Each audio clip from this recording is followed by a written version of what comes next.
আচ্ছা, আমরা এখন এই যে অ্যালাইনমেন্টের জন্য আমরা কি করতাম নরমালি একটু লক্ষ্য করেন।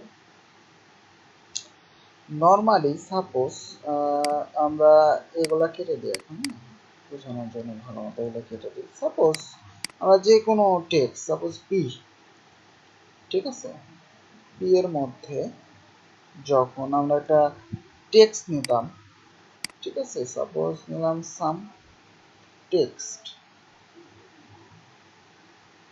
এখন এর মধ্যে সাপোজ একটা ক্লাস দিতাম, যে কোনো নাম, সাপোজ যে কোনো, ঠিক আছে। এখন আমরা যদি এই সাইটটা আমাদের রিলোড দিই, দেখেন এই যে সাম টেক্সট উপরে শো করতেছে, তাই না? তো এইগুলাকে একটা রো এর মধ্যে নিই, এই যে এইগুলাকে নিচের গুলাকে, তাহলে সেটা আমাদের নিচে পাঠিয়ে দিবে, ঠিক আছে। দেখেন রো এর মানেও কি, রো এমন একটা জিনিস যে এটাকে আপনাকে আলাদা করে দিবে, ঠিক আছে। সাপোজ এটা এগুলাকে সব রো এর মধ্যে নেব, এখানে জাস্ট এটাকে ক্লোজ করে দেন। ওকে, এইবার আমাদের টেক্সটটা কিন্তু নিচে চলে আসবে, নিচে আসছে। আচ্ছা, তো এই যে সাম টেক্সটটাকে আমি চাচ্ছি মিডিলে শো করাতে, এই জন্য আমরা সিএসএস এর মাধ্যমে যেটা করতাম, এই যে এখানে একটা ক্লাস দিতাম, জাস্ট ওই ক্লাসটাকে আমরা সিএসএস এর মধ্যে ধরতাম, ধরার পরে এখানে বলতাম টেক্সট অ্যালায়েন্স সেন্টার, তাই না? এটা বলতাম। এখন যদি আমরা রিলোড দিই, দেখেন মিডিল আসতেছে। তো এইভাবে এই যে এক্সট্রা কাজগুলো আমরা করতাম ক্লাসের নাম দিয়ে, ঠিক আছে। তো এইখানে বুটস্ট্র্যাপ সেটা ইজি করে দিয়েছে আপনাকে। জাস্ট ক্লাসের এখানে যদি আপনি একটা ক্লাসের নাম বসান, সে অটোমেটিক্যালি আপনি লেফট রাইট সেন্টারে নিয়ে যেতে পারবে। আপনি যদি এখানে বসান টেক্সট, ক্লাসের নাম দেখেন টেক্সট সেন্টার, আপনি যদি এই ক্লাসটা এখানে বসান, আমি কিন্তু সিএসএস এটার মাধ্যমে কোনো করি নাই, এটা এখন বুটস্ট্র্যাপ থেকে পাবে, ঠিক আছে, কারণ ওখানে ডিজাইন করা আছে, এটা করা আছে। রিলোড দেন, দেখেন মিডিলেই আছে। আপনি যদি এই জায়গায় বসান টেক্সট রাইট, ঠিক আছে, খালি ক্লাসের নাম বসাতে হবে, আপনাকে সিএসএস এর জায়গায় লিখতেই হবে না, ঠিক আছে। যদি লেখেন, দেখেন রাইটে চলে গেছে।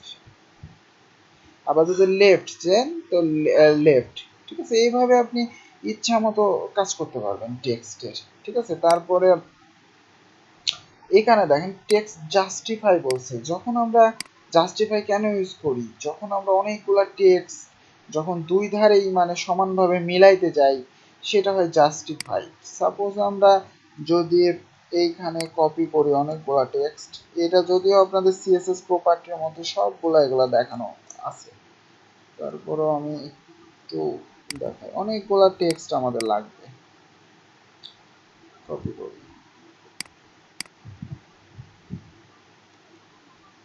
পেস্ট করলাম, পেস্ট করলাম, পেস্ট করলাম, পেস্ট করলাম, অনেকগুলা টেক্সট নিচ্ছি, তাই না? এখন রিলোড দিই, এই যে দেখেন এই পারেও সমান নাই, এই পারেও সমান আছে। আচ্ছা, আমাদের এখানে টেক্সট রাইট করা আছে, তাই না? তো এখানে ক্লাস কিছুই দেওয়ার দরকার নাই, আপাতত ক্লাস ফাঁকা রাখেন যেন কোনো অ্যালাইন্সমেন্ট না হয়, ঠিক আছে। এই যে দেখেন এই পারে সমান আছে কিন্তু এই পারে সমান নাই, তাই না? আপনি যদি আরো টেক্সট নেন, আরো টেক্সট নেন, সাপোজ দেখতে পাবেন যে এক ধার সমান থাকে আমাদের, লাস্টে আর এক ধার সমান থাকে না, এই যে দেখেন সমান নাই।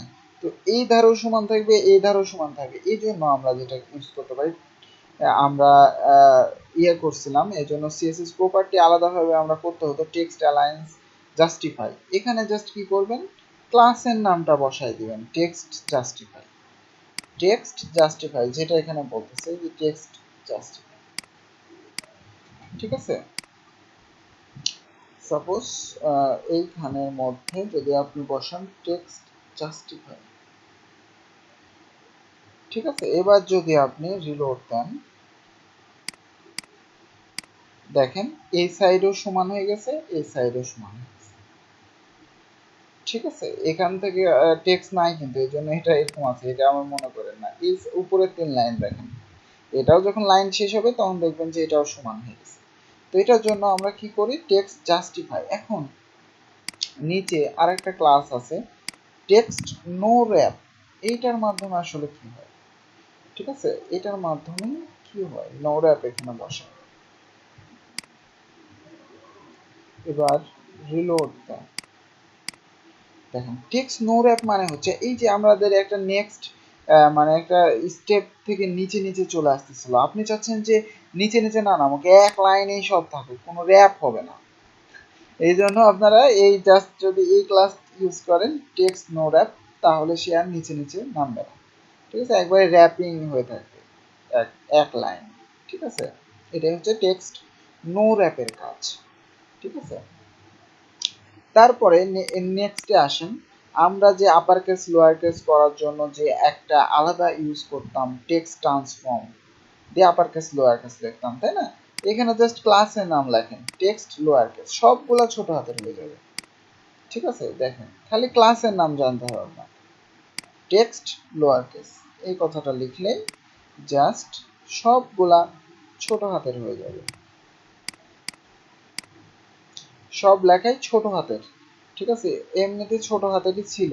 আচ্ছা, তো আমরা চেঞ্জ করি, সাপোজ আপার কেস, যদি আমরা আপার কেস দিই তাহলে সব লেখাগুলাই বড় হাতের হয়ে যাবে, শুধু ক্লাস বসাচ্ছি, দেখেন শুধু ক্লাস আর কিচ্ছু না, জাস্ট ক্লাস বসাচ্ছি, দেখেন সবগুলা বড় হাতের হয়ে গেছে। কারণ কি, এই যে এই ক্লাসটা দেখেন বুটস্ট্র্যাপ ডট ইয়াতে টেক্সট মানে আমরা যেটা করতাম, ঠিক আছে, টেক্সট ট্রান্সফর্ম আপার কেস করা আছে, এই দেখেন, এই যে দেখেন এখানে লক্ষ্য করেন টেক্সট ট্রান্সফর্ম আপার কেস করা আছে এই ক্লাসটা ধরে, টেক্সট আপার কেস ধরে, সুতরাং আমরা যখন ওটা বসাচ্ছি অটোমেটিকলি হয়ে যাচ্ছে। তো এই যে আমাদের বাড়তি যে টাইমগুলা, এই টাইমগুলো কিন্তু সেভ হবে, ঠিক আছে, অনেক, যখন আপনারা প্রপারলি ভালো মতো এগুলো সব শিখবেন তখন দেখবেন অতি দ্রুত তাড়াতাড়ি সাইট বানায় ফেলতে পারতেছেন এই বুটস্ট্র্যাপের মাধ্যমে। আপনি যদি সেম ওয়েতে এখানে ক্যাপিটালাইজ লেখেন তাহলে কি প্রথম অক্ষর বড় হবে, প্রত্যেকটা তারপরে ছোট হবে, ঠিক আছে, সেম ওয়েতে সাপোজ আমরা এখানে বসাই ক্যাপিটালাইজ, এইবার যদি রিলোড দেন দেখেন সব ইয়ার বড় প্রথম বড় হাতের হয়েছে, ক্যাপিটাল হয়েছে, বাকিগুলা ছোট হাতের হয়েছে, ঠিক আছে। তো এইভাবে মেনলি বুটস্ট্র্যাপটা কাজ করে, ঠিক আছে।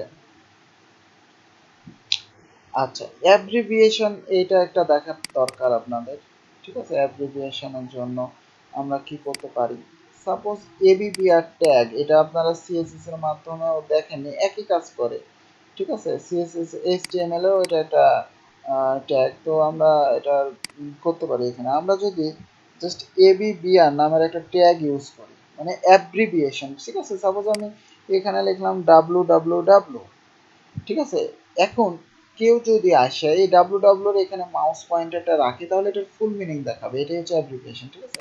সাপোজ এখানে লিখলাম ওয়ার্ল্ড ওয়াইড ওয়েব, সাপোজ এটা ফুল মিনিং মনে করেন এইটা, ঠিক আছে। এবার যদি রিলোড দেন, এই যে ডাব্লু ডাব্লু ডাব্লু, এখানে যখন আমি মাউস নিয়ে যাব দেখেন এই যে কোশ্চিন ভাবে দেখাচ্ছে নিচে, দেখেন ফুল মিনিংটা ওয়ার্ল্ড ওয়াইড ওয়েব, ঠিক আছে, এটা এইচটিএমএল এর একটা ট্যাগ অ্যাব্রিভিয়েট, ঠিক আছে, এখানেও আছে, বুটস্ট্র্যাপের মধ্যেও এটা আছে এবিপিআর, ঠিক আছে। তো এইভাবে আপনারা কাজ করবেন বুটস্ট্র্যাপের